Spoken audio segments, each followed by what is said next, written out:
নমস্কার বন্ধুরা, audio book by Rumi চ্যানেলে আপনাদের সকলকেই অনেক স্বাগত। আমি রুমি।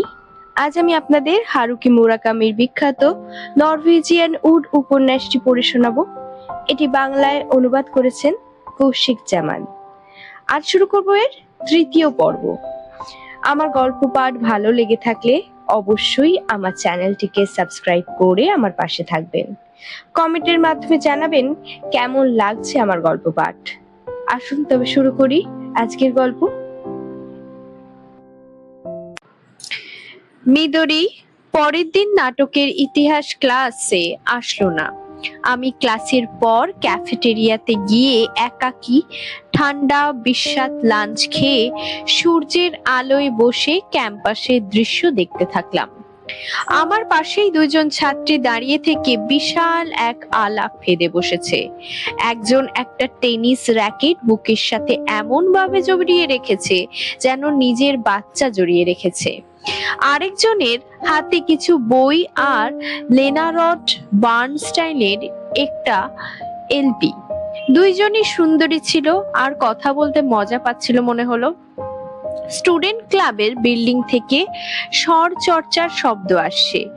এখানে সেখানে 4-5 জন করে জড়ো হয়ে গল্প আর হাসি ঠাট্টা করছিল। পার্কিং লটে কিছু ছেলে স্কেট বোটিংও করছিল।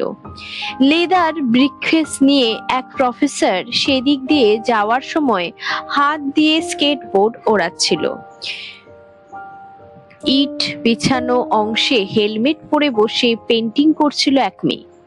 বিষয়বস্তু হলো এশিয়ার দেশগুলোতে সাম্রাজ্যবাদী আমেরিকার আক্রমণ। দুপুরবেলা ভার্সিটির দৃশ্য মোটামুটি এমনিই থাকে, কিন্তু আমি যখন বসে মনোযোগের সাথে দেখছিলাম তখন কিছু ব্যাপার উপলব্ধি করতে পারলাম। যার যার মতো সবাইকে সুখী দেখাচ্ছিল। তারা আসলেই সুখী নাকি শুধু সুখী দেখাচ্ছিল আমি তা বলতে পারবো না, কিন্তু সেপ্টেম্বরের শেষে এই মনোরম দুপুরে তাদের সবাইকে সুখী লাগছিল আর আমি নতুন করে একাকী বোধ করলাম। যেন আমি এখানে একমাত্র যে এসব লোকজনের অংশ না। এসব নিয়ে ভাবতে গিয়ে আমার মনে পড়লো শেষ কবে আমার নিজেকে কোনো কিছুর অংশ মনে হয়েছিল। শেষ আমি যা মনে করতে পারছিলাম তা হলো হারবারের কাছে বিলিয়ার্ড পার্লার, কিজুকি আর আমি বিলিয়ার্ড খেলছিলাম বন্ধুত্বের মনোভাব নিয়ে। সেই রাতেই আত্মহত্যা করেছিল কিজুকি, আর তখন থেকেই আমার আর দুনিয়ার মধ্যে কষ্টের ঠান্ডা একটা পর্দা তৈরি হয়ে গেছিল। এই কিজুকি ছেলেটা আমার কাছে তার অস্তিত্বের কি মূল্য, এর উত্তর আমার জানা নেই। আমি স্রেফ জানি, নিশ্চিন্তভাবে জানি, কিজুকির মৃত্যু আমার বয়ঃসন্ধির একটা অংশ পুরোপুরি ছিনিয়ে নিয়ে গেছে, কিন্তু এর অর্থ বা এর ফলাফল আমার বোঝার বাইরে রয়ে গেছে। আমি অনেকক্ষণ সেখানে বসে থাকলাম। ক্যাম্পাস আর লোকজনের চলাফেরা দেখলাম। আশা করছিলাম বিদরীকেও দেখা যাবে, কিন্তু সে আর আসেনি। দুপুর শেষ হলে আমি জার্মান ক্লাসের জন্য প্রস্তুত হতে লাইব্রেরিতে গেলাম। পরের শনিবার বিকেলে নাগাসাওয়া আমার রুমে এসে প্রস্তাব করলো শহরে গিয়ে মজা করার জন্য। সে আমার জন্য সারা রাত বাইরে থাকার পাস জোগাড় করে দেবে। আমি বললাম যাব। গত 1 সপ্তাহ ধরে আমার মাথা ভারী হয়েছিল। যে কারোর সাথে বিছানায় যাওয়ার জন্য রাজি ছিলাম, মানুষটাকে তাতে কিচ্ছু আসে যায় না। সেদিন বিকেলে গোসল করে সেভ করে পরিষ্কার কাপড় পরলাম, পোলো শার্ট আর সুতির জ্যাকেট। তারপর নাগাসাওয়ার সাথে ডাইনিং হলে ডিনার করে সেনজুকুর বাস ধরলাম দুজনে। বাস থেকে নেমে কিছুদূর হেঁটে আমরা আমাদের পরিচিত বারে গেলাম আর সেখানে অপেক্ষা করতে লাগলাম পছন্দসই জোড়া মেয়েদের জন্য। এইবারে মেয়েরা সাধারণত জোড়ায় আসে, ব্যতিক্রম হলো শুধু সেই সন্ধ্যায়। আমরা সেখানে প্রায় 2 ঘন্টা থাকলাম। অল্প হুইস্কি আর সোডা গিললাম যাতে মাতাল না হয়ে পড়ি। অবশেষে দুজন চমৎকার মেয়েকে বারে দেখা গেল। গ্লিমলেট আর মার্গারিটা অর্ডার দিল তারা। নাগাসাওয়া তাদের সাথে পরিচিত হতে গেল, কিন্তু তারা বলল তারা তাদের বয়ফ্রেন্ডের জন্য অপেক্ষা করছে। এর পরেও আমরা তাদের সাথে কিছুক্ষণ গল্প করলাম। তাদের ডেট চলে আসলে তারা চলে গেল। নাগাসাওয়া আমাকে নিয়ে আরেকবারে গেল ভাগ্য পরীক্ষার জন্য। কানা গলির মধ্যে ছোট একটা জায়গা, অনেক বেশি শব্দ, আর কাস্টমাররা বেশিরভাগই ততক্ষণে মাতাল। তিনজন মেয়ে একটা টেবিল দখল করে বসেছিল। আমরা তাদের সাথে যোগ দিলাম।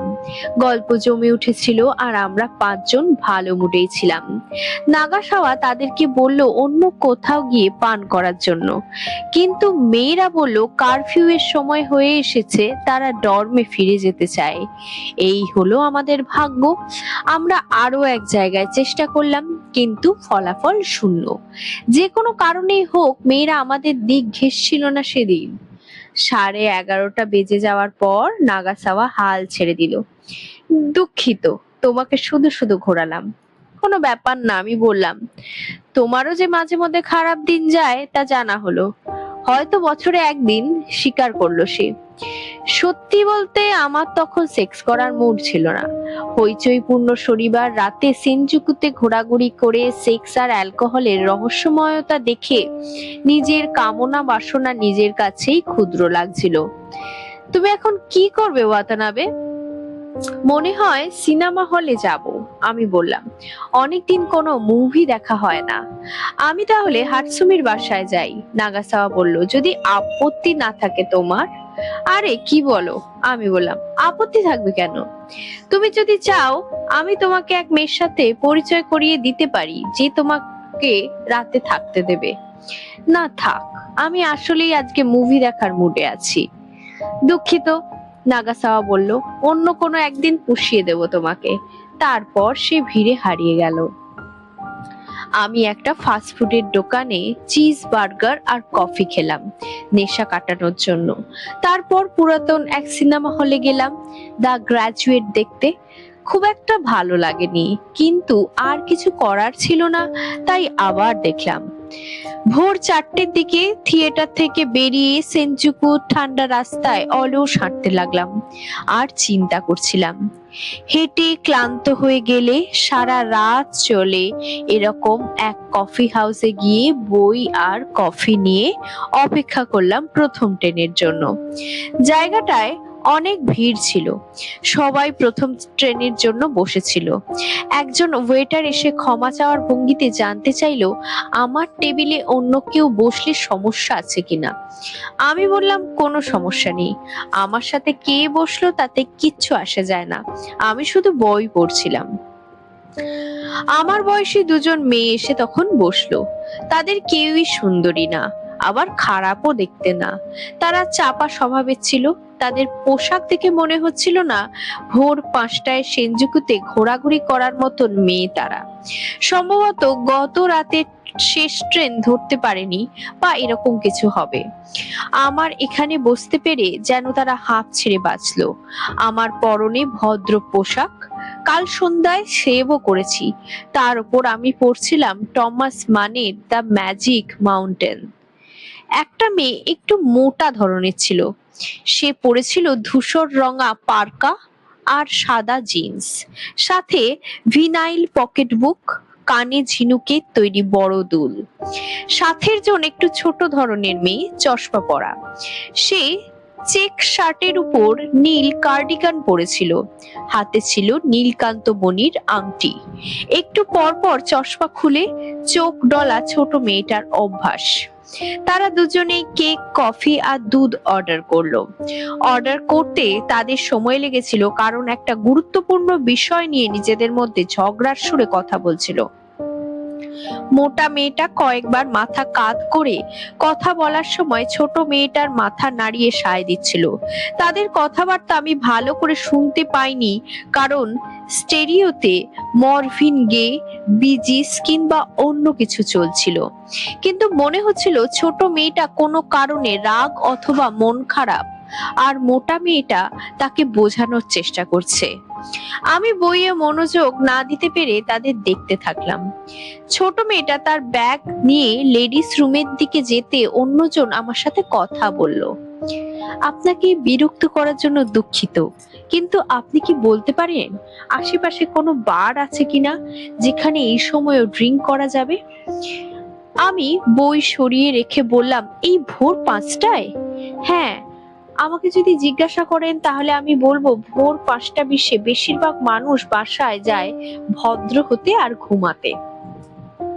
আমি বুঝতে পারছি সে অপ্রতিভ হয়ে বলল, আমার বন্ধু ড্রিঙ্ক করতে চাইছে, তার কাছে এটা একটু জরুরি। এখন মনে হয় বাসায় গিয়ে আর ড্রিঙ্ক করার কোনো উপায় নেই। কিন্তু আমাকে সকাল 7:30টায় ট্রেনে যেতে হবে।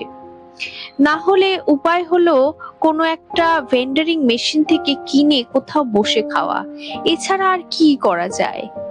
আমি জানি বেশি চাওয়া হয়ে যাচ্ছে, কিন্তু আপনি কি আমাদের সাথে আসতে পারেন? দুজন মেয়ে একা একা এরকম কিছু করলে ভালো দেখাবে না। সেনচুকুতে আমার অনেক আজব আজব অভিজ্ঞতা হয়েছে, কিন্তু ভোর 5টা 20-এ দুজন অচেনা মেয়ের সাথে ড্রিঙ্ক করার অনুরোধের মতন কিছু আগে কখনো হয়নি আমার সাথে। সময়ের কোনো অভাব ছিল না আমার কাছে, আর মানা করে দেওয়ার চেয়ে ঝামেলাটা নেয়াই ভালো মনে হলো আমার। তাই আমি ভেন্ডারিং মেশিন থেকে সাকি আর স্ন্যাক কিনে স্টেশনের পশ্চিম দিকে বাইরের খালি লটে বসে চটজলদি একটা ড্রিঙ্কিং পার্টি করে ফেললাম। মেয়েরা আমাকে বলল তারা একটা ট্রাভেল কোম্পানিতে একসাথে কাজ করার সময় বন্ধুত্ব হয়েছে। দুজনেই জুনিয়র কলেজ থেকে এবছর পাশ করে জীবনের প্রথম চাকরি শুরু করেছে। ছোট মেয়েটা গত 1 বছর ধরে একটা বয়ফ্রেন্ড ছিল, কিন্তু সম্প্রতি সে জানতে পেরেছে ওই ছেলেটা আরেক মেয়ের সাথে ঘুমাচ্ছে, আর সে এটাই অনেক কষ্ট পেয়েছে। মোটা মেয়েটা গত রাতে তার ভাইয়ের বিয়েতে নাগানো যাওয়ার কথা ছিল, কিন্তু বন্ধুর অবস্থা দেখে সে আর তার সাথে রাত কাটিয়ে রবিবার সকালের প্রথম ট্রেন ধরছে। আপনি তো তাহলে খুব খারাপ অবস্থার মধ্যে দিয়ে যাচ্ছেন, আমি ছোটটাকে বললাম। কিন্তু কিভাবে বুঝলেন যে সে অন্য কারোর সাথে ঘুমাচ্ছে? সাকিতে অল্প করে চুমুক দিয়ে সে পায়ের নিচে কিছু ঘাস মারিয়ে বলল, আমার কিছু বুঝতে হয়নি, আমি দরজা খুলে তাকে ওই অবস্থায় পেয়েছি। সেটা কবে? গত পরশু রাতে। বলো কি, দরজা খোলা ছিল? হুম। সে দরজা বন্ধ করেনি কেন? তা কি করে বলবো? ভেবে দেখুন ওর মনের অবস্থাটা, মোটাজন বলল। বন্ধুর প্রতি তার সত্যিই দরদ ছিল। কিরকম ধাক্কা খেয়েছে বেচারি। আপনার কি মনে হচ্ছে না পুরোটা জঘন্য ব্যাপার? আমার তো কিছু করার নেই, কিছু বলার নেই, উত্তর দিলাম। আপনার উচিত বয়ফ্রেন্ডের সাথে নিয়ে ভালোভাবে কথা বলা, তারপর ঠিক করুন তাকে ক্ষমা করবেন কিনা। কেউ বুঝতে পারছে না আমার কেমন লাগছে, পা দিয়ে ঘাস ছিঁড়তে ছিঁড়তে বলল সে। এক ঝাঁক কাক পশ্চিম থেকে এসে বড় ডিপার্টমেন্টাল স্টোরের ওপর দিয়ে উড়ে গেল। তখন সূর্য পুরোপুরি উঠে গেছে, নাগানো যাওয়ার ট্রেন আসার সময় হয়ে গিয়েছিল। আমরা বাকি সাকিটুকু গৃহহীন একজনকে দিয়ে প্ল্যাটফর্মের টিকিট কাটলাম মোটা জনকে উঠিয়ে দিতে। ট্রেন চলে যাওয়ার পর আমি আর ছোট মেয়েটা কিভাবে জানি কাছের এক হোটেলে গিয়ে হাজির হলাম। আমাদের কেউই একজন আরেকজনের সাথে সেক্স করার জন্য মারা যাচ্ছিল না, কিন্তু যা হোক না কেন ব্যাপারটা ওই মুহূর্তে আমাদের কাছে খুব জরুরি মনে হয়েছিল। আমি জামা কাপড় খুলে ফেলে বিয়ার নিয়ে বাথটাবে গিয়ে বসলাম। সেও পোশাক খুলে এসে বসলো। আমরা বাথটাবে চাপাচাপি করে বসে বিয়ার খেলাম। কেউই মাতাল হতে পারলাম না, যদিও আবার ঘুমও পাচ্ছিল না। ওর শরীর ছিল অনেক ফর্সা আর কোমল, বিশেষ করে পা গুলো ছিল খুবই সুন্দর।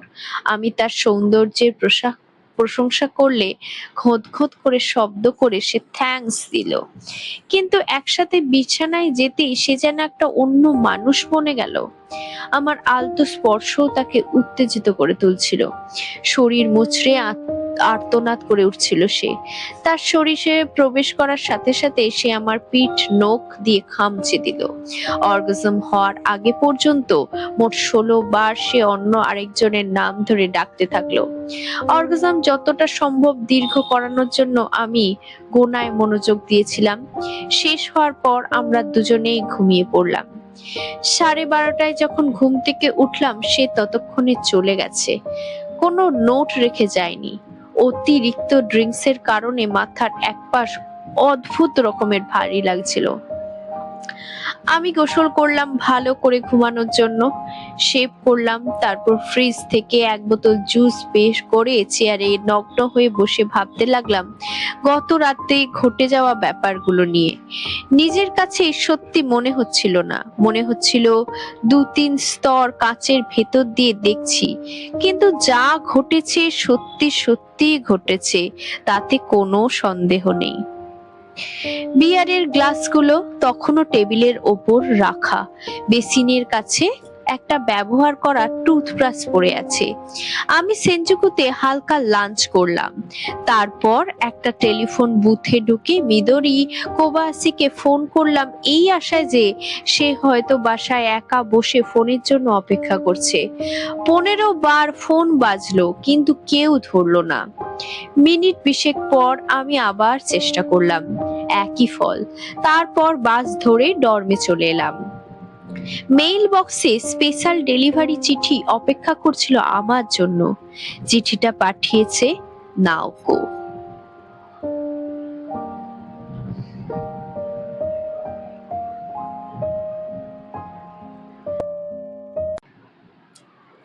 চিঠির জন্য ধন্যবাদ, নাওকো লিখেছে। তার পরিবার থেকে চিঠি তার কাছে পাঠিয়ে দিয়েছিল সে জানালো। বিপর্যস্ত না হয়ে বরং চিঠি পেয়ে সে খুব খুশি হয়েছে, তাই সে নিজে নিজে লিখতে পারছে আমাকে। এটুকু পরে আমি জানলা খুলে দিলাম, জ্যাকেট খুলে বিছানায় বসলাম। কাছাকাছি কোথাও কবুতর ডাকছে বকবকুম করে, হালকা বাতাসে পর্দা উড়ছিল।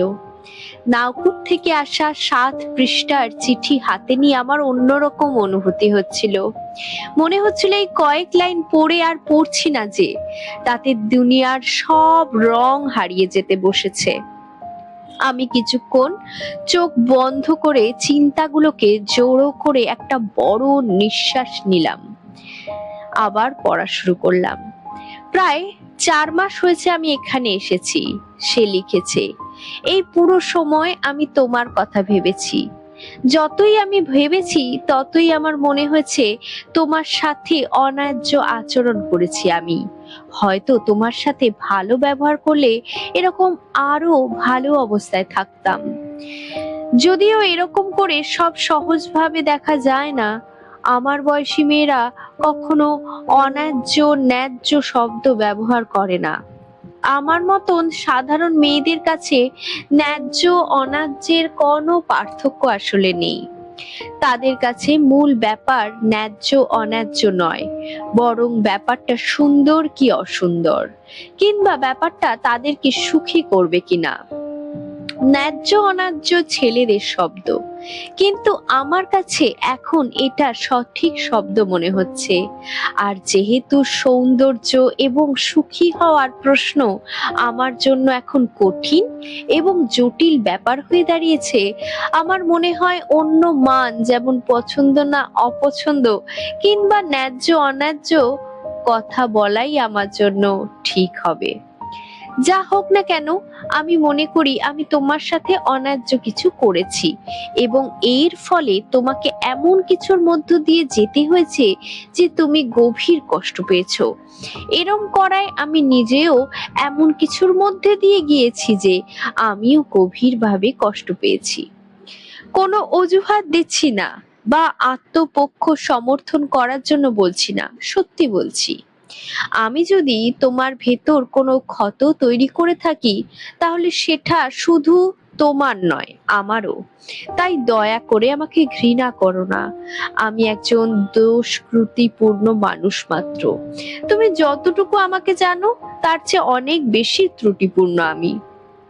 সেই জন্যই আমি আরো বেশি করে চাই তুমি যেন আমাকে ঘৃণা না করো, কারণ তুমি যদি আমাকে ঘৃণা করো আমি সত্যিই ভেঙে টুকরো টুকরো হয়ে যাব।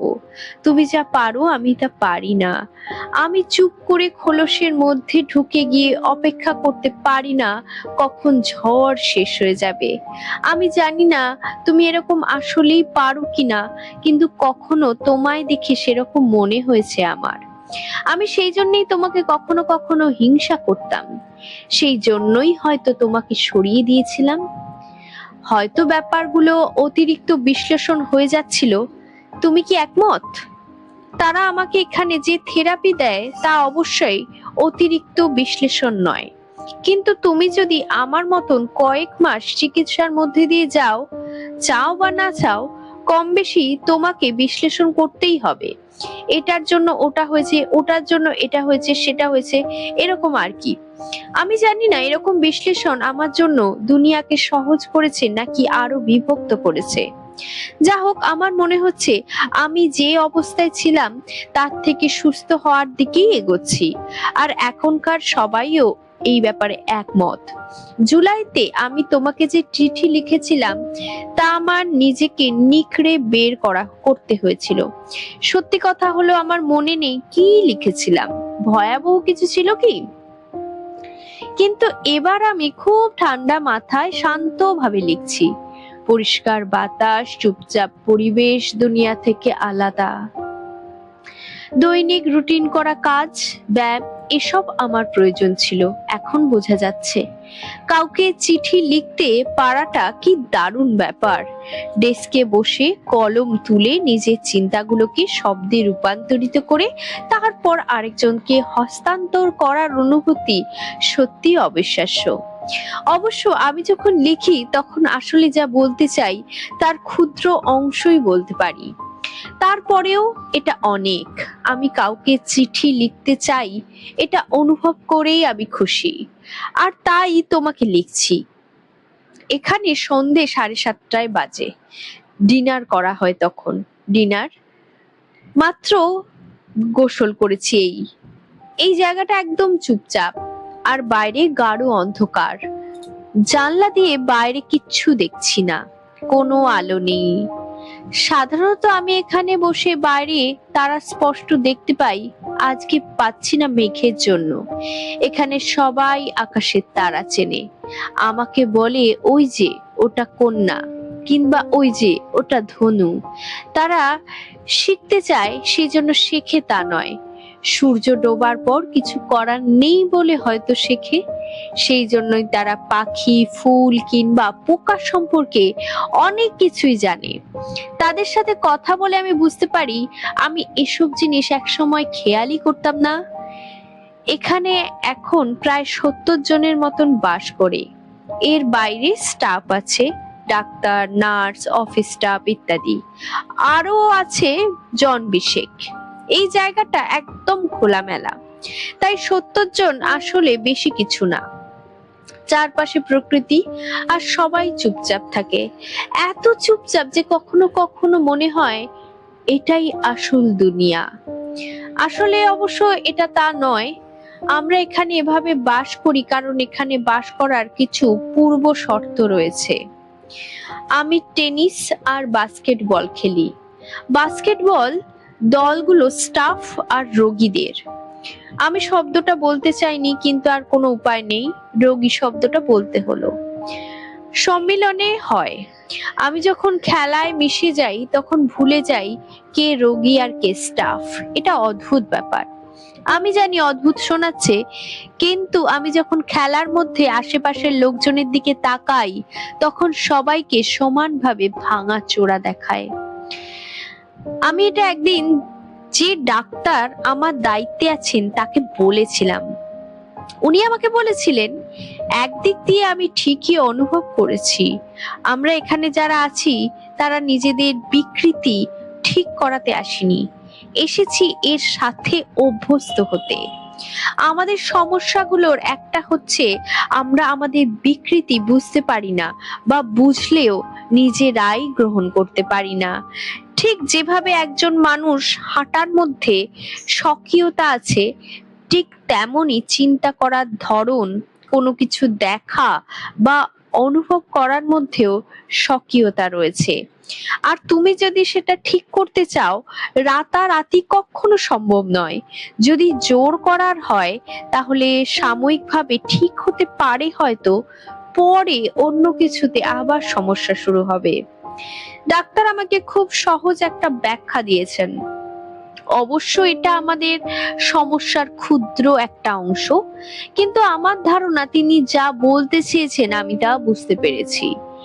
এমন হতে পারে যে আমরা কখনোই আমাদের বিকৃতির সাথে পুরোপুরি অভ্যস্ত হতে পারবো না। এই বিকৃতি এমন কষ্টের সৃষ্টি করে যে আমরা আমাদের নিজেদের ভেতরে স্থান খুঁজে পাই না। এরকম জায়গায় আসি এ থেকে মুক্তি পেতে। যতক্ষণ আমরা এখানে আছি কারোর থেকে আঘাত পাই না বা কাউকে আঘাত করি না, কারণ আমরা জানি আমরা সবাই বিকৃত।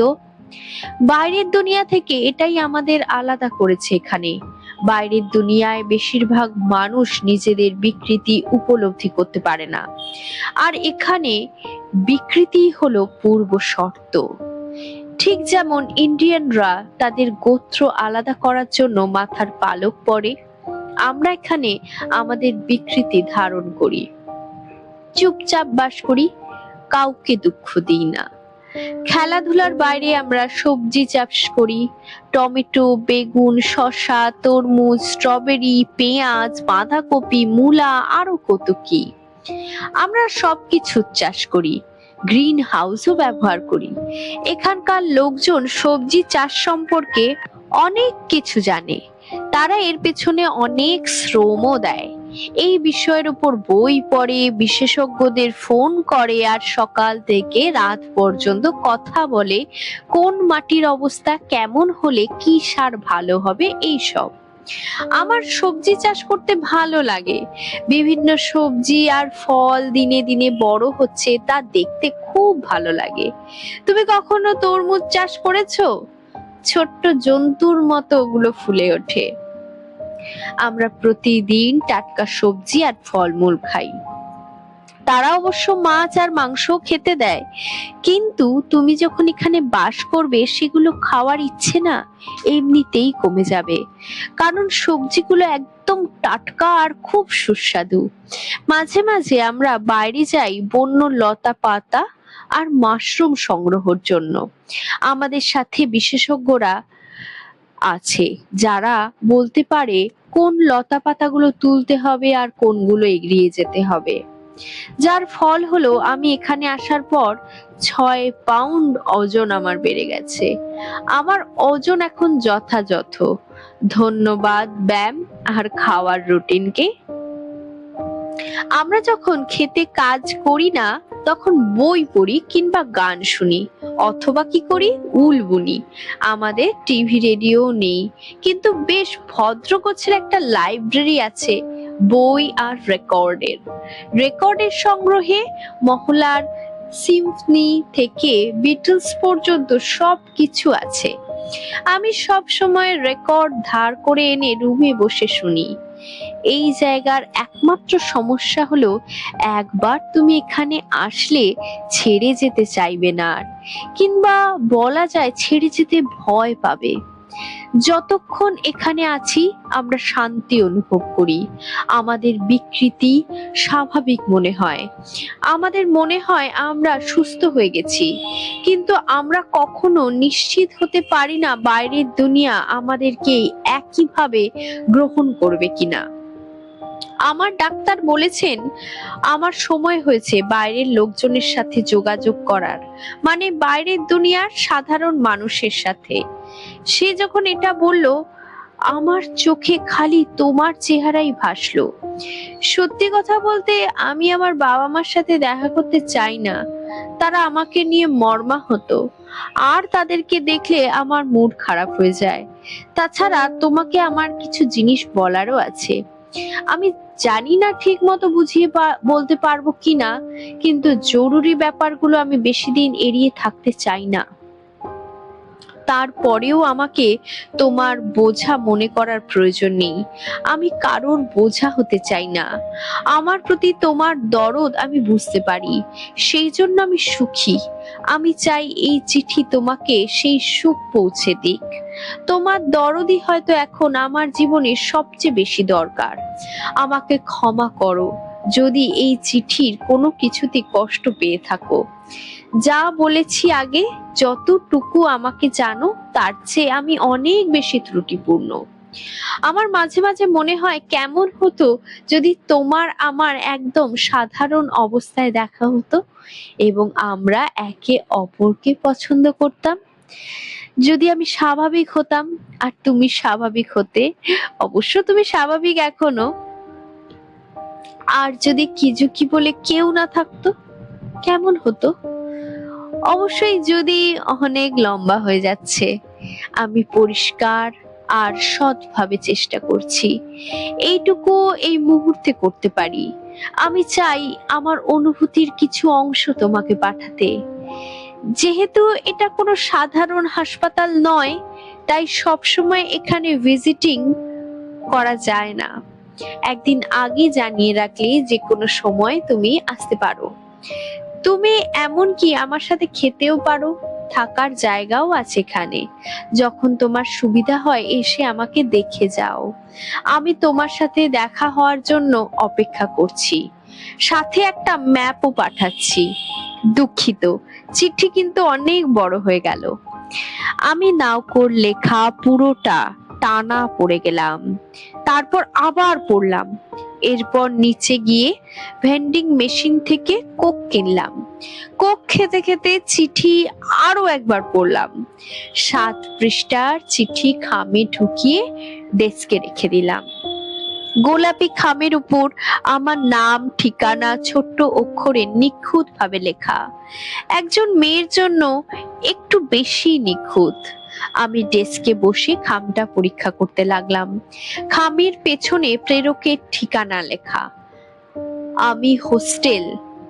কি অদ্ভুত নাম! আমি কিছুক্ষণ ভাবলাম, তারপর মনে হলো আমি সম্ভবত ফ্রেঞ্চ শব্দ যার অর্থ বন্ধু। চিঠির ডেস্কের ড্রয়ারে রেখে দেওয়ার পর পোশাক বদলে বাইরে গেলাম। ভয় পাচ্ছিলাম যদি কাছে থাকি তাহলে হয়তো আরো 10-20 বার অথবা না জানি কতবার পড়ে ফেলবো। টোকিওর রাস্তায় নিরুদ্দেশ হাঁটতে থাকলাম। রবিবার নাওকোর সাথে যেরকম হাঁটতাম, একের পর এক রাস্তা ধরে হাঁটলাম চিঠির লাইনগুলো মনে করতে করতে। সন্ধ্যায় ডর্মে ফিরে আমি হোস্টেলে লং ডিস্টেন্স কল করলাম। একজন মহিলা রিসেপশনিস্ট ফোন ধরলো। আমি জানতে চাইলাম নাওকোর সাথে পরের দিন দুপুরে দেখা করা সম্ভব হবে কিনা। সে আমার নাম লিখে নিল আর বলল আধা ঘন্টা পরে আবার ফোন করতে। আমি খাওয়ার পর আবার ফোন করতেই একই মহিলা ধরলো। সে বলল আমি নাওকোর সাথে দেখা করতে পারবো। তাকে ধন্যবাদ জানিয়ে ফোন রেখে দিলাম। ন্যাপস্যাক, কিছু কাপড়, টয়লেট আইটেম ভরে বিছানায় শুয়ে ব্র্যান্ডিতে চুমুক দিতে দিতে ম্যাজিক মাউন্টেন্স পড়তে লাগলাম যতক্ষণ না ঘুম পায়। তারপরও রাত 1টার আগে আমি ঘুমাতে পারিনি। সোমবার সকাল 7টায় উঠে হাত মুখ ধুয়ে শেভ করে নাস্তা না খেয়ে সোজা ডর্ম প্রধানের রুমে গেলাম তাকে জানাতে যে আমি দুদিনের জন্য বাইরে যাচ্ছি হাইকিং করতে। তার জানা ছিল আমি অবসর সময় এরকম অল্প দিনের জন্য বাইরে ঘুরতে যাই, তাই অবাক হলেন না। ভিড়ের মধ্যে কমিউটার ট্রেনে চেপে টোকিও স্টেশনে গিয়ে সেখান থেকে কিয়োটোর বুলেট ট্রেনের টিকিট কাটলাম। কফি আর স্যান্ডউইচ দিয়ে নাস্তা করে ঘন্টা খানেক ঝিমোলাম। কিয়োটো পৌঁছলাম 11টা বাজার একটু আগে।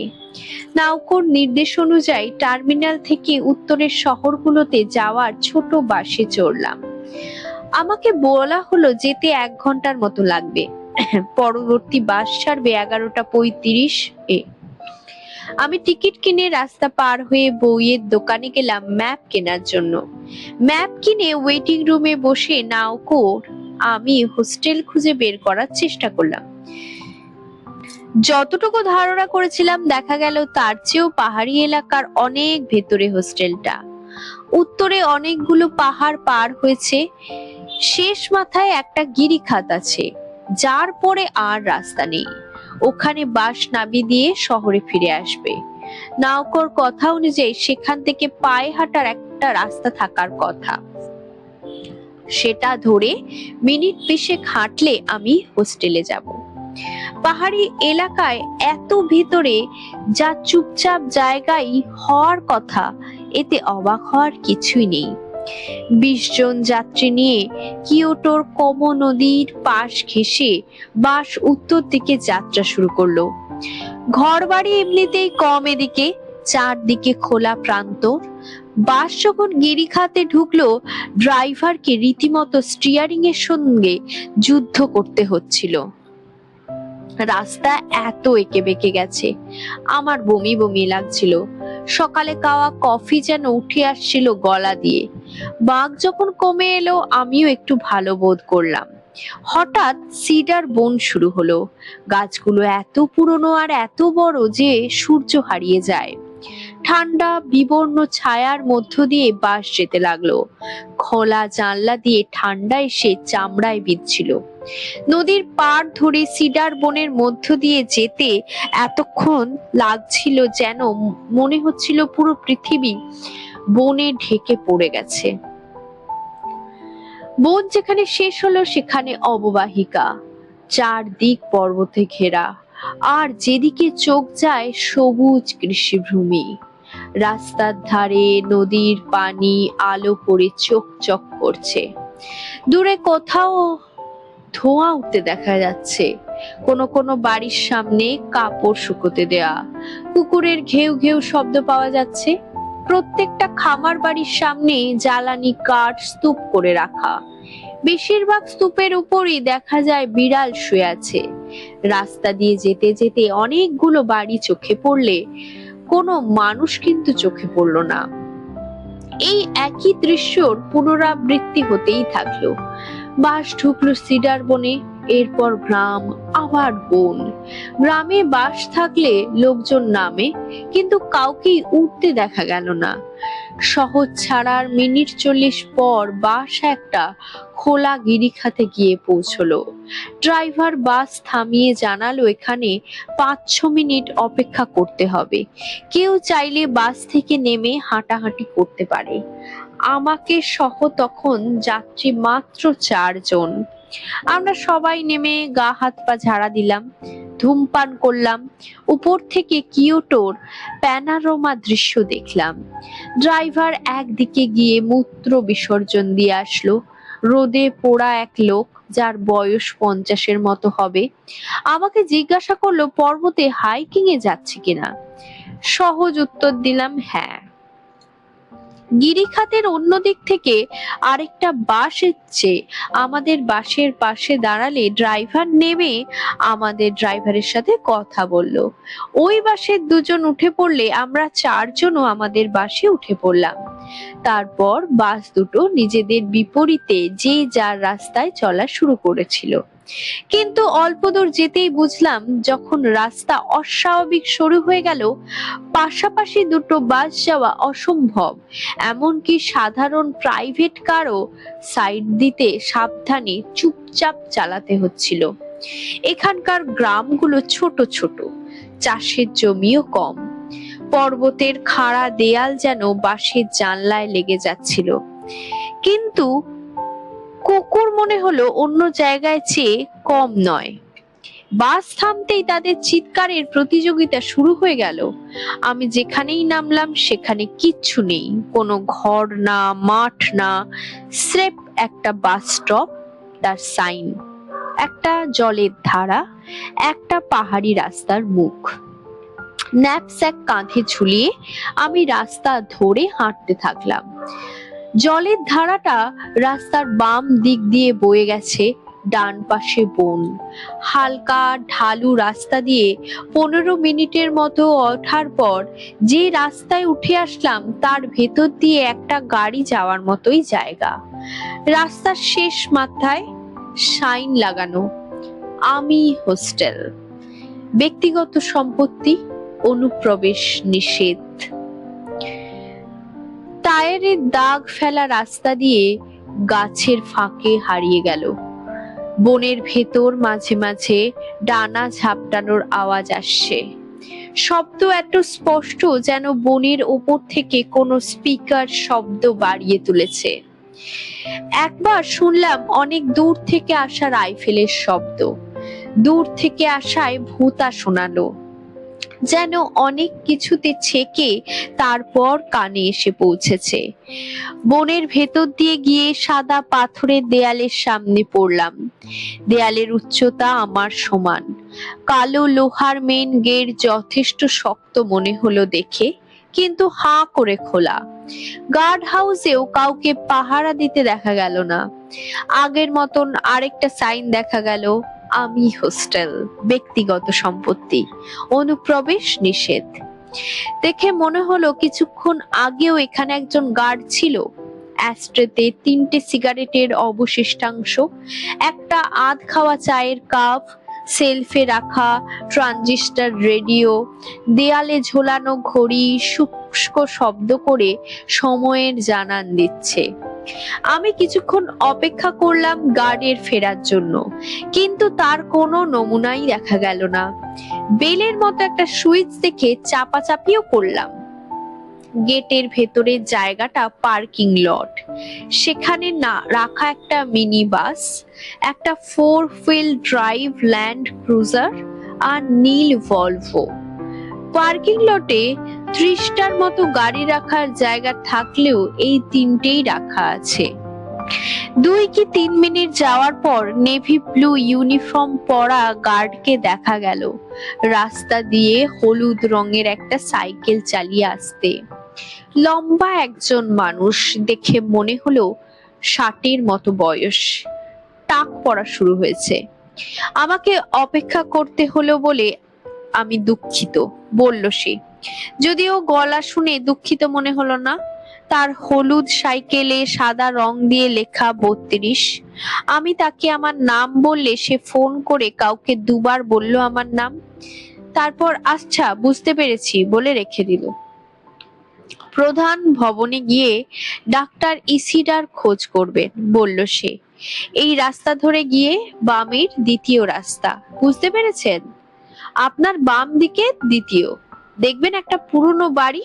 ডানে মোড় নিলে একটু পরেই কংক্রিটের বিল্ডিং, ওটাই প্রধান ভবন। একদম সহজ, সাইন দেখে দেখে যান। আমি তার কথা মতো বামে গিয়ে সুন্দর একটা বাড়ি পেলাম, যেটা অবশ্যই কারো খামার বাড়ি ছিল কোনো কালে। বাড়ির সামনে সুন্দর বাগান আর পাথরের লণ্ঠন। ডানে মোড় নিতেই গাছের ফাঁক দিয়ে একটা খোলা জায়গায় কংক্রিটের তৈরি 3তলা বিল্ডিং চোখে পড়লো। একদম সাধারণ, পরিষ্কার দেখতে বাড়ি, আহামরি কিছু না। ঢোকার জায়গা দোতলায়।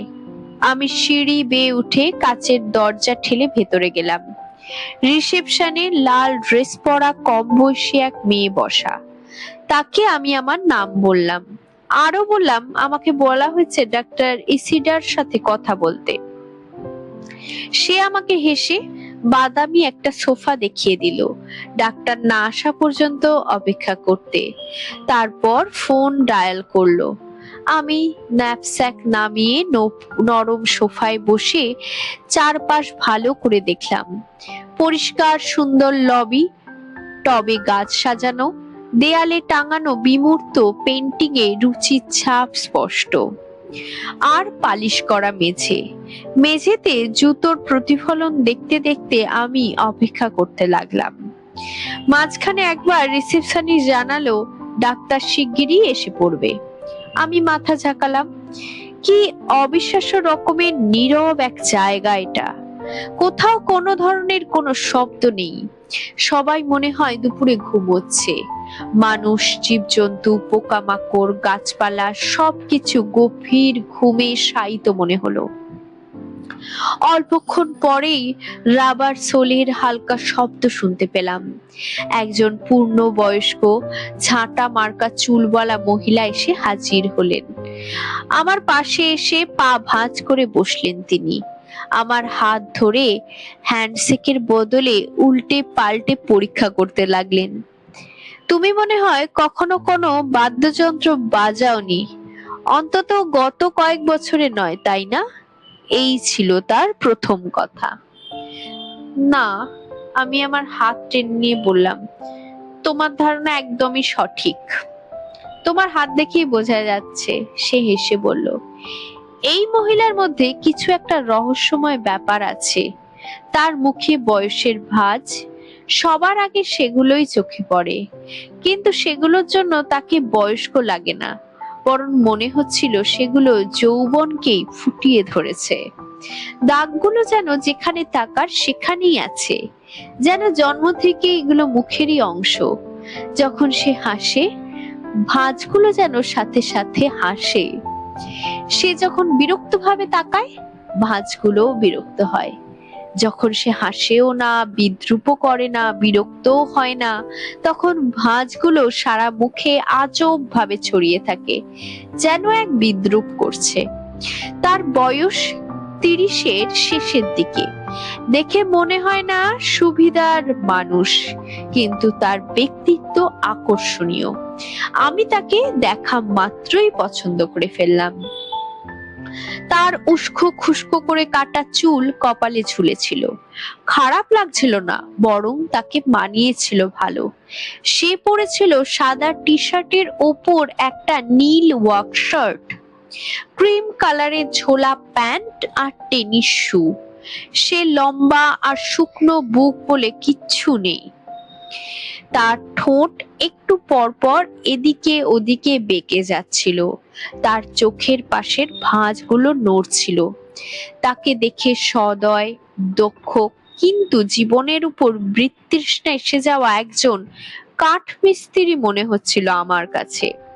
থুতনি নামিয়ে ঠোঁট বাঁকিয়ে সে অনেকক্ষণ ধরে আমাকে পা থেকে মাথা পর্যন্ত দেখলো।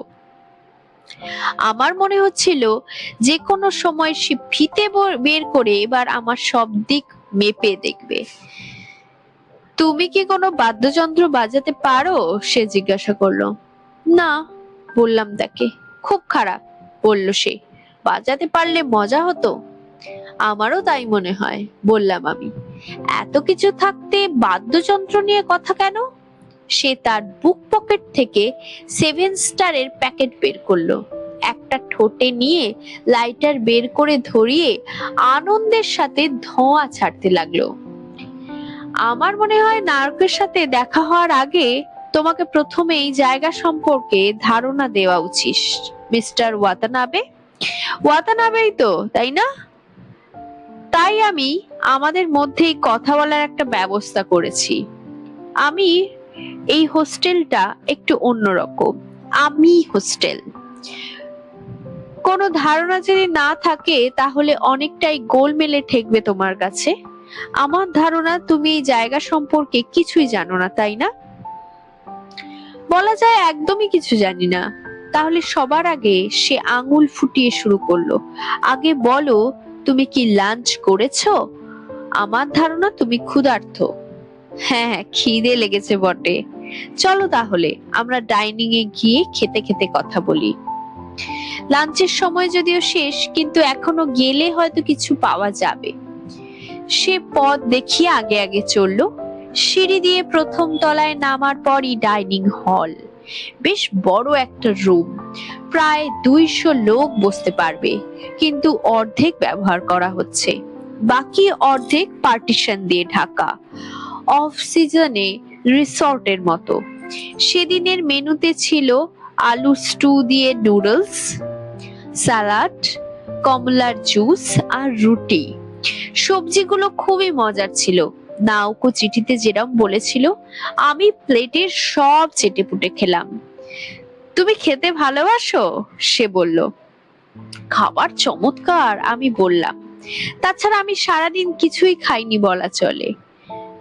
তুমি আমার খাবারটুকুও খেতে পারো যদি চাও, আমার পেট কিন্তু ভরা, এই নাও। তুমি যদি না খেতে চাও তাহলে তো খাবো, আমার পেটে জায়গা কম, বেশি খেতে পারি না।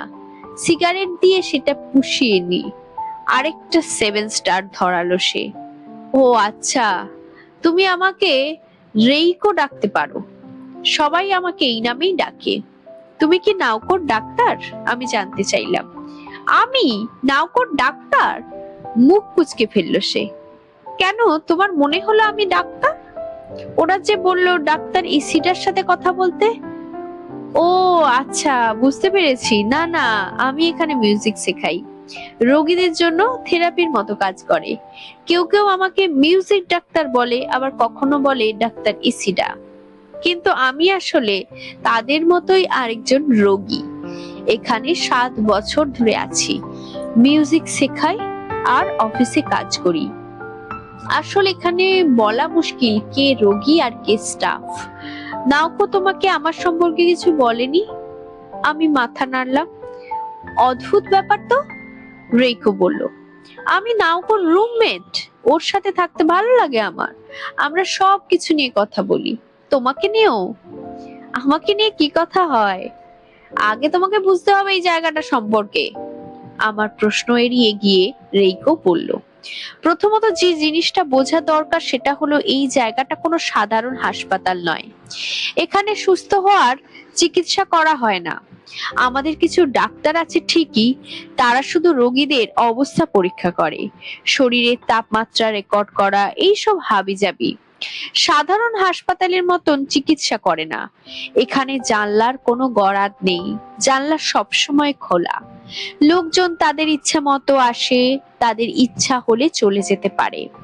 এখানে ভর্তি হওয়ার জন্য একটা বিশেষ অবস্থার সাথে মিশতে পারার প্রয়োজন হয়, আর যাদের বিশেষ চিকিৎসার প্রয়োজন হয় তারা তাদের জন্য বিশেষভাবে তৈরি হাসপাতালে ভর্তি হয় গিয়ে।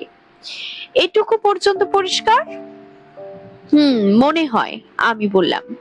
কিন্তু এই বিশেষ অবস্থার সাথে মিশতে পারা মানে কি, উদাহরণ দিতে পারো? রেইকো ধোঁয়ার মেঘ ছেড়ে গ্লাসে কমলার জুস যা বাকি ছিল খেয়ে ফেললো। এখানে বাস করা হলো বিশেষ অবস্থার সাথে মিশতে পারা, সে বলল। একটা নিয়মিত রুটিন, ব্যায়াম, বাইরের দুনিয়া থেকে আলাদা থাকা, পরিষ্কার বাতাস, নিরিবিলি ইত্যাদি। আমাদের এখানে কৃষিকাজ স্বয়ং সম্পূর্ণ। কোনো রেডিও টিভি নেই এখানে। প্রকৃতির মধ্যে বাস করা গোষ্ঠীর কথা নিশ্চয়ই শুনেছো। তাদের সাথে আমাদের পার্থক্য হলো এখানে বাস করতে প্রচুর টাকা লাগে। প্রচুর? সেরকম প্রচুর খরচ না, কিন্তু সস্তা বলা যাবে না কোনোভাবেই। চারিদিকে তাকিয়ে দেখো, এখানে প্রচুর জমি, অল্প কিছু রোগী, বিশাল স্টাফ, আর আমি তো অনেক দিন ধরে এখানে আছি। এটা সত্যি, আমি নিজে প্রায় একজন স্টাফ। আমি কিছু ছাড় পাই, কিন্তু তারপরেও। কফি খাবে নাকি? খেলে ভালো হয়, আমি জানালাম। সে তার সিগারেট নিভিয়ে কাউন্টারে গিয়ে 2 কাপ কফি নিয়ে আসলো। নিজেরটা চিনি দিয়ে নেড়ে চুমুক দিল।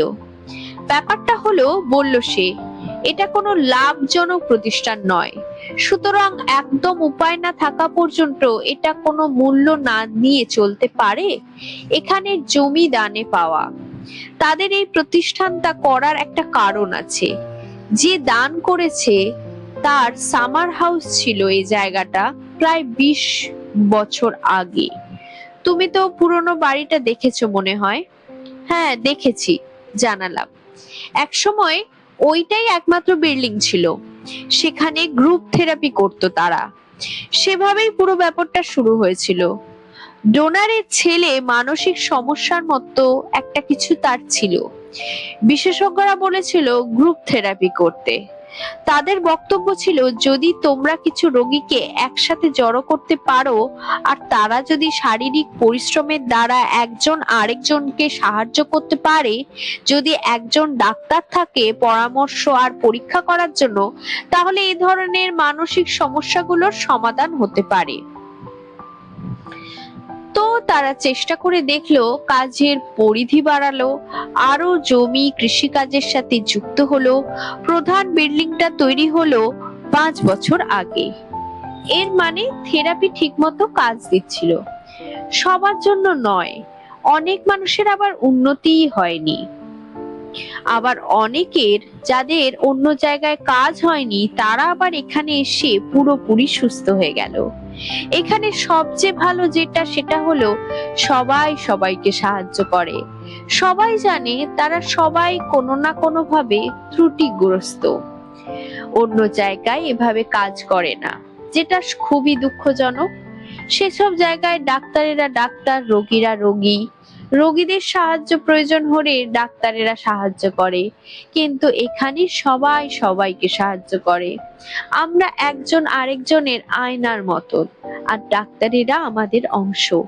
তারা পাশ থেকে আমাদের উপর লক্ষ্য রাখেন, আর যখন সাহায্যের প্রয়োজন হয় এসে আমাদের সাহায্য করেন। আবার এমনও হয় আমরাও তাদের সাহায্য করি। অনেক সময় আমরা অনেক কিছুতে তাদের চেয়েও দক্ষ। যেমন ধরো, আমি একজন ডাক্তারকে পিয়ানো শেখাচ্ছি, আরেকজন রোগী একজন নার্সকে ফ্রেঞ্চ শেখাচ্ছেন, এরকম আর কি। আমাদের মতো রোগীদের ত্রুটির পাশাপাশি বিশেষ রকমের দক্ষতাও আছে। তাই এখানে সবাই সমান, রোগী, স্টাফ আর আমি, তুমি। তুমি এখানে যতক্ষণ থাকবে তুমি আমাদেরই একজন। আমি তোমাকে সাহায্য করব, তুমি আমাকে সাহায্য করবে। রেইকো হাসলো, নড়ে চড়ে উঠলো তার মুখের সব ভাঁজ।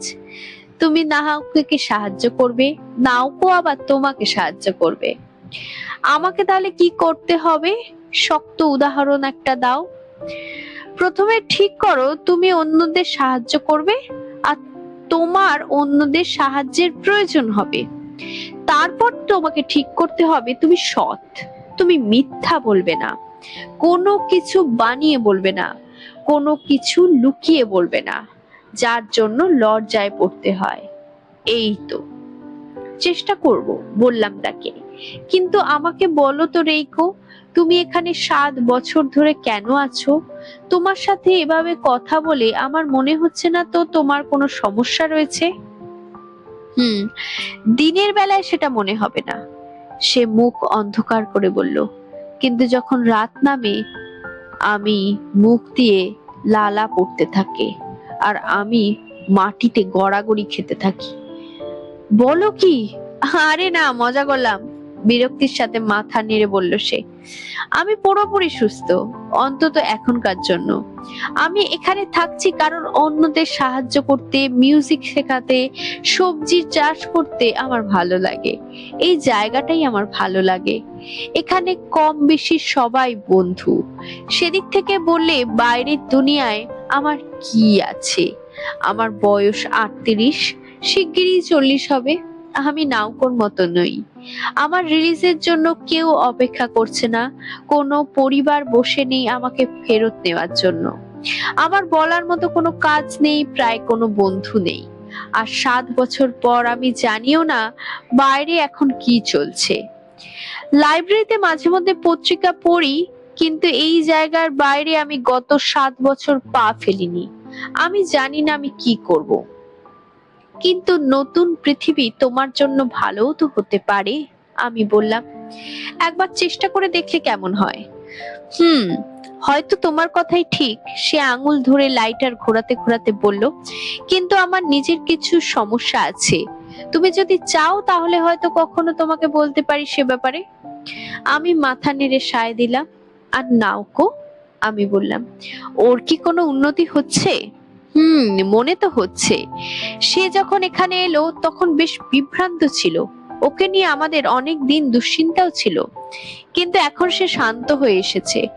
কথা বলে নিজের ভাবনা উপস্থাপন করতে উন্নতিও করেছে।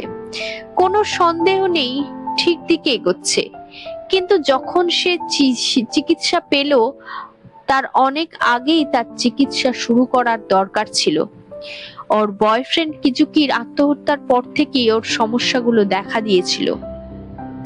ওর পরিবারের সেগুলো খেয়াল করা দরকার ছিল। ওর নিজেরও বোঝা উচিত ছিল সবকিছু ঠিক নেই। অবশ্য ওর বাসার পরিস্থিতি ভালো ছিল না। বাসার পরিস্থিতি মানে? আমি জিজ্ঞাসা করলাম। তুমি জানো না? রেখো মনে হলো আমার চেয়েও বেশি অবাক হয়েছে। আমি মাথা নাড়লাম। মনে হয় সেটা নাওকো নিজে বললেই ভালো। ও তোমার সাথে কিছু জরুরি কথা বলার জন্য প্রস্তুত হচ্ছে। রেইকো তার সিগারেটে টান দিয়ে কফিতে চুমুক দিল। আরেকটা জিনিস যেটা তোমার এখন জেনে রাখা প্রয়োজন, বলল সে। এখানকার নিয়ম অনুযায়ী তুমি আর নাওকো একসাথে একা থাকতে পারবে না। দর্শনার্থীরা রোগীদের সাথে একা থাকতে পারে না। অবশ্যই একজন পর্যবেক্ষক সারাক্ষণ থাকবে। এই ক্ষেত্রে পর্যবেক্ষক হলাম আমি। দুঃখিত, কিন্তু আমার উপস্থিতি তোমার সহ্য করে চলতেই হবে, ঠিক আছে? কোনো সমস্যা নেই, হেসে বললাম। কিন্তু তারপরেও, সে বলল, তোমরা নিজেদের মধ্যে যে কোনো কিছু নিয়ে কথা বলতে পারো। ভুলে যাও আমি আশেপাশে আছি। তোমার আর নাওকোর সম্পর্কে প্রায় সবকিছুই আমি জানি। সবকিছুই? প্রায় সবকিছুই। এখানে গ্রুপ বৈঠক হয়। আমরা একজন আরেকজন সম্পর্কে অনেক কিছু জানতে পারি। তাছাড়া নাওকো আর আমি সবকিছু নিয়ে কথা বলি। আমাদের মধ্যে তেমন কোনো গোপনীয়তা নেই। আমি রেইকোর দিকে তাকালাম কফি খেতে খেতে। সত্যি কথা বলতে কি, আমি বললাম, আমি এখন বিভ্রান্ত বোধ করছি। আমি এখনো জানি না টোকিওতে সেদিন নাওকোর সাথে কি করেছি, কিংবা ভুল করেছি নাকি ঠিক করেছি। তখন থেকেই এ নিয়ে ভাবছি, কিন্তু আমি এখনো কিছু বুঝে উঠতে পারিনি। আমিও না, রেইকো বলল। আর নাওকো জানে না। তোমাদের দুজনকেই কথা বলে এটা বের করতে হবে। কি বলছি বুঝেছো? সেদিন যা হয়েছিল তোমরা দুজন মিলেই সেটাকে সঠিক দিকে নিতে পারো, যদি তোমরা কথা বলে কোনো পারস্পরিক বোঝাপড়ায় পৌঁছতে পারো। সেটা হওয়ার পর তুমি ভাবতে পারো সেদিন ঠিক করেছো নাকি ভুল করেছো। কি বলো? আমি মাথা ঝাঁকালাম। আমার মনে হয় আমরা তিনজন সবাই সবাইকে সাহায্য করতে পারবো। তুমি, নাওকো আর আমি, যদি আমরা সত্যিই চাই আর যদি আমরা সৎ থাকি। তিনজন একসাথে কাজ করা খুবই ফলপ্রসূ। তুমি কতদিন থাকছো? পরশু সন্ধ্যার আগেই আমাকে টোকিও ফিরতে হবে। আমার কাজ আছে আর বৃহস্পতিবার জার্মান পরীক্ষা আছে। ভালো, সে বলল। তুমি আমাদের সাথেই থাকতে পারো। তাহলে তোমার আলাদা কোনো খরচ হবে না। যখন খুশি কথাও বলতে পারবে। তাহলে তোমাদের সাথে মানে? নাওকো আর আমার সাথে, রেইকো বলল। আমাদের আলাদা বেডরুম আছে। লিভিং রুমে একটা সোফা বেডও আছে। তুমি সেখানে আরাম করে ঘুমোতে পারো। চিন্তার কোনো কারণ নেই। হাসপাতালে এরকম থাকার অনুমতি দেয়? জিজ্ঞাসা করলাম তাকে। এরকম মেয়েদের রুমে একজন পুরুষ দর্শনার্থী থাকতে পারে? আমি ধরে নিচ্ছি মাঝরাতে তুমি আমাদেরকে ধর্ষণ করার চেষ্টা করবে না? বাজে কথা বলো না। তাহলে আর কোনো সমস্যাই নেই, আমাদের সাথেই থাকো। আমরা মজা করব, অনেক অনেক কথা বলবো। এর চেয়ে ভালো আর কিছু নেই। তাহলে আমরা একে অপরকে ভালোভাবে বুঝতে পারবো। আমি তোমাকে গিটার বাজিয়ে শোনাবো। আমি অনেক ভালো বাজাই।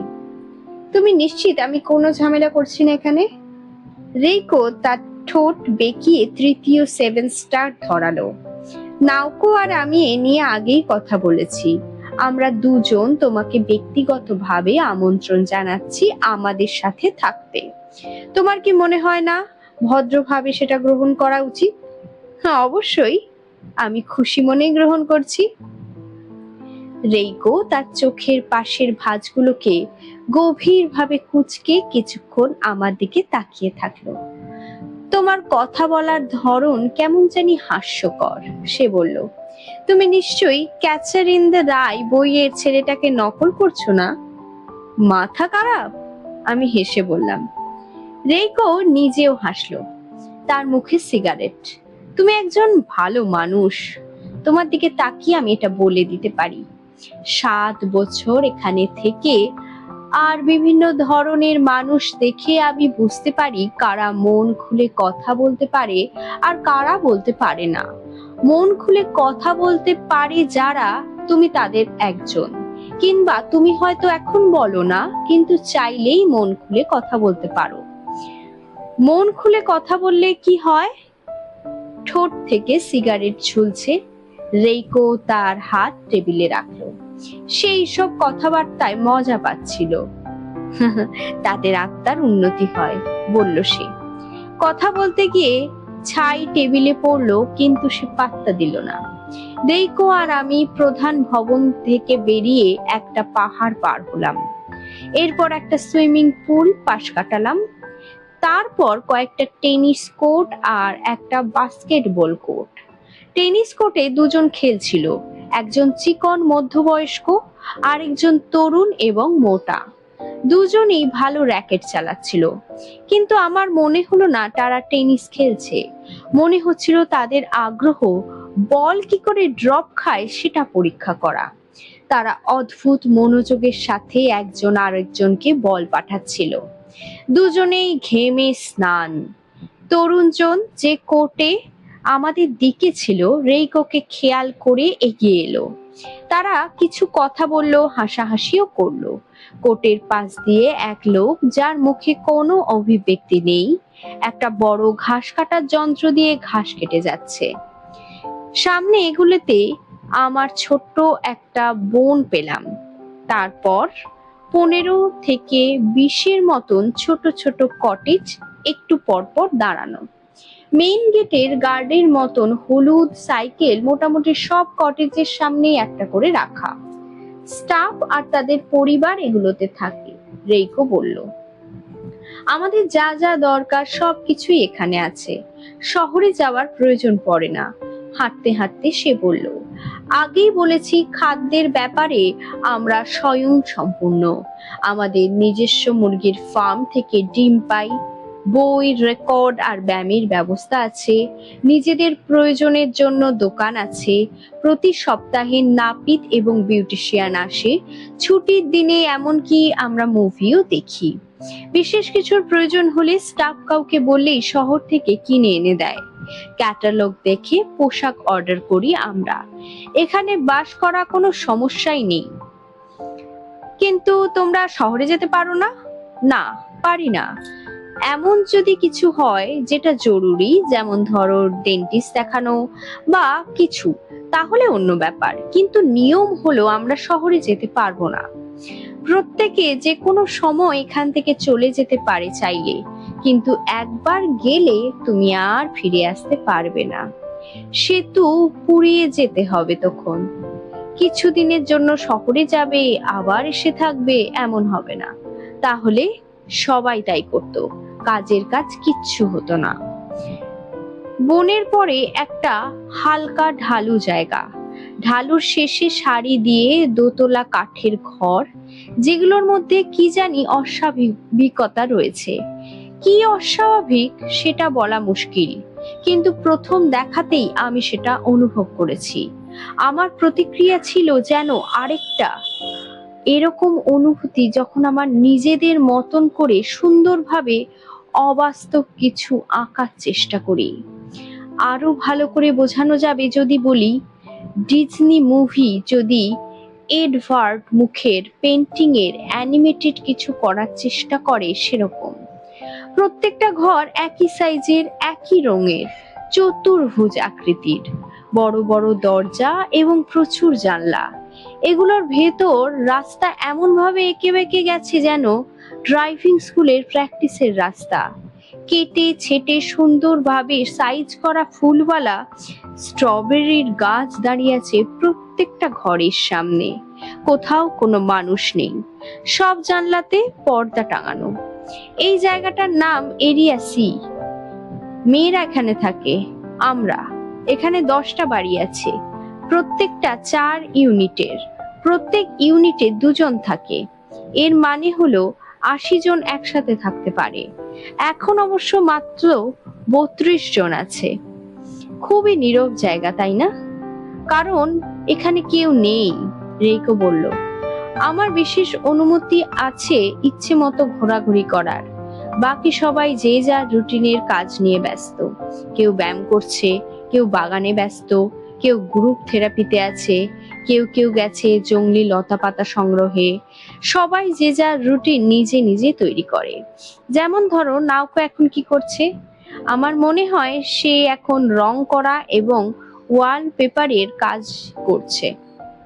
মনে নেই, এরকমই কিছু একটা কাজ আছে 5টা পর্যন্ত তার।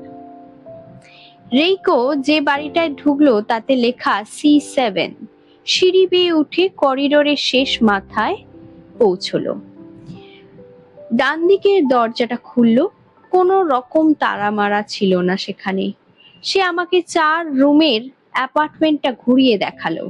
লিভিং রুম, বেডরুম, রান্নাঘর এবং বাথরুম একদম সাধারণ কিন্তু আরামদায়ক। অতিরিক্ত কোনো আসবাবপত্র বা অলংকরণ নেই।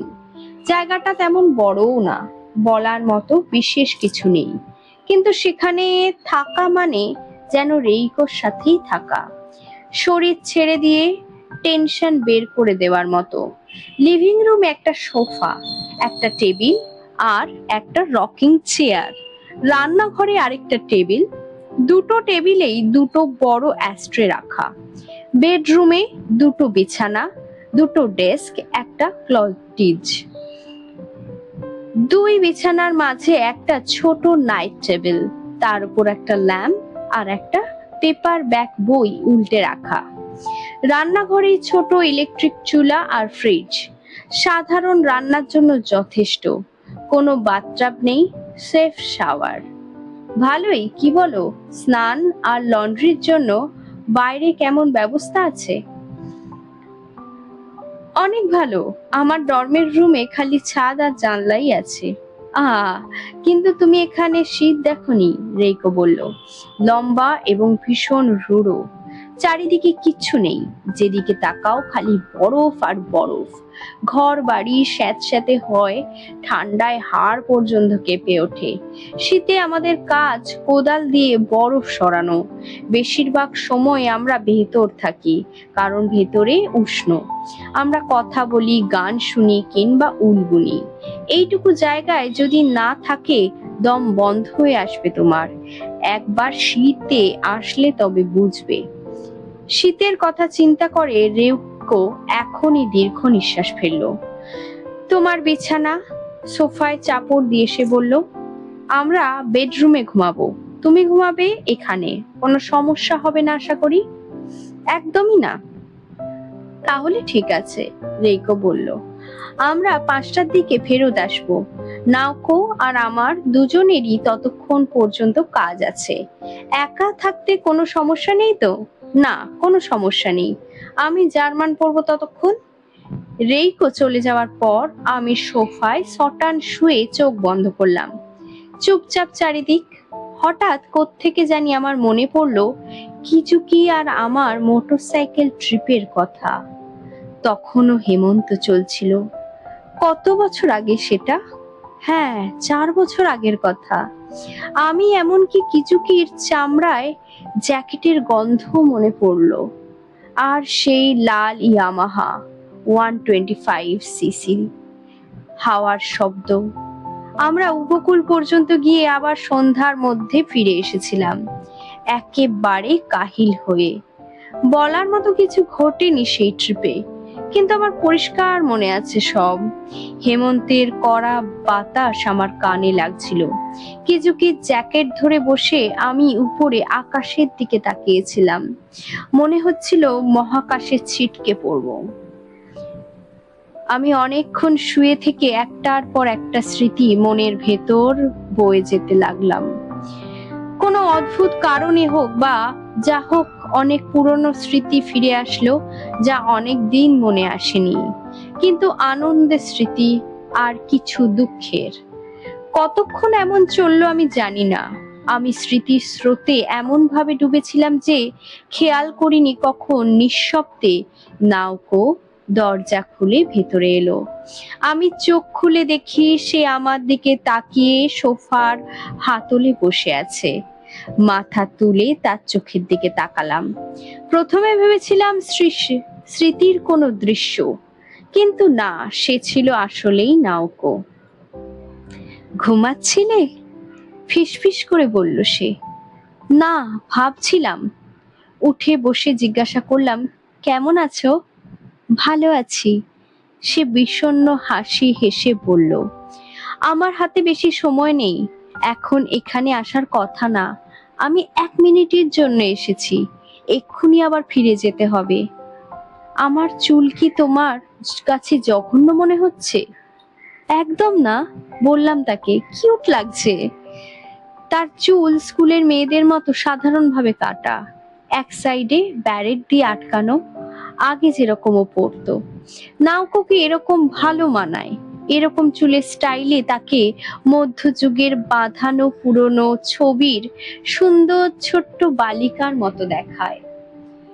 চুল কাটাটা ঝামেলা, রেইকো কেটে দেয় আমাকে। আসলেই তোমার কাছে কিউট লাগছে তো? সত্যি বলছি। মায়ের কাছে জঘন্য লাগে। সে তার ব্যারেট খুলে চুল ঝাড়তেই থাকলো, তারপর আঙুল দিয়ে সমান করে আবার ব্যারেট দিয়ে আটকালো। ব্যারেটটা দেখতে প্রজাপতির মতো। আমরা 3জন একসাথে হওয়ার আগে আমি একা তোমাকে দেখতে চাইছিলাম। এমন না যে বিশেষ কিছু বলার মতো আছে, আমি তোমার চেহারা দেখতে চাইছিলাম, আর তুমি এখানে সেটা মানিয়ে নিতে চাইছিলাম। না হলে আমার হয়তো তোমাকে বুঝতে আবার সমস্যা হতো।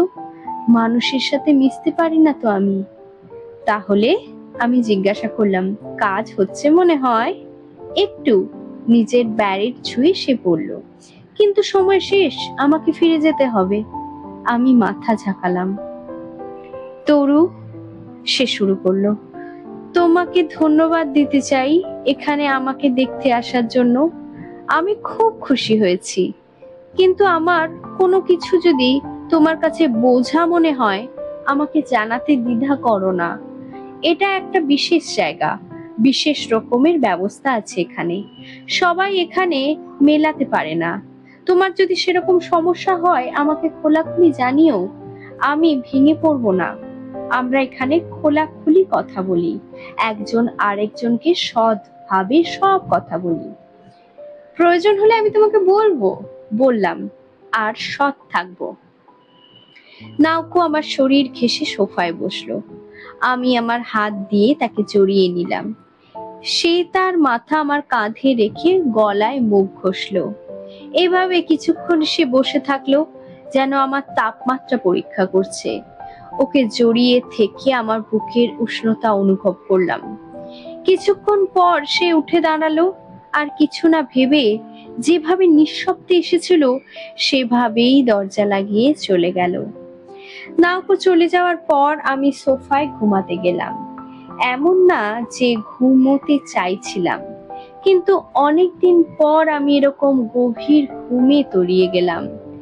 সেই সাথে চারপাশে নাওকোর উপস্থিতি অনুভব করছিলাম। রান্নাঘরে থালা বাসন রাখা, যেগুলোতে নাওকো খেয়েছে। বাথরুমে রাখা নাওকোর ব্যবহার করা টুথব্রাশ।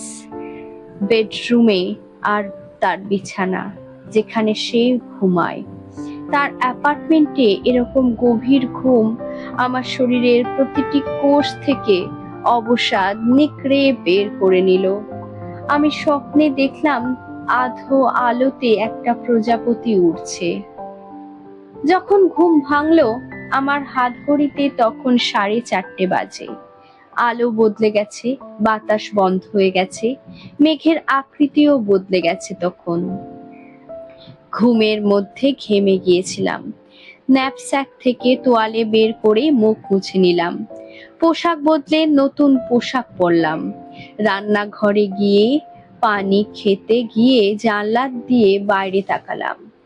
জানলার দিকে মুখ করা পাশের বিল্ডিং এর জানলা দিয়ে ভেতরে ঝুলে থাকা কাগজের খেলনা দেখা গেল। পাখি, মেঘ, গরু, বিড়াল, চমৎকার ভাবে কাগজ দিয়ে বানানো। আগের মতো কোনো মানুষের চিহ্ন দেখা গেল না, আর নেই কোনো প্রকার কোনো শব্দ। আমার মনে হলো পৃথিবীর সব কিছু ধ্বংস হয়ে গেলেও আমি একা, শুধু আমি বেঁচে আছি।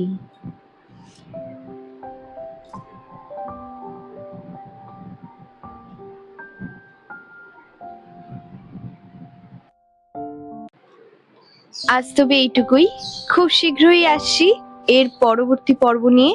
ততক্ষণ ভালো থাকবেন, সুস্থ থাকবেন, সবাইকে ভালো রাখবেন। গল্প পাঠ ভালো লাগলে লাইক করবেন এবং বন্ধু পরিজনদের মধ্যে লিংক শেয়ার করতে ভুলবেন না। আজ তবে চলি, টাটা।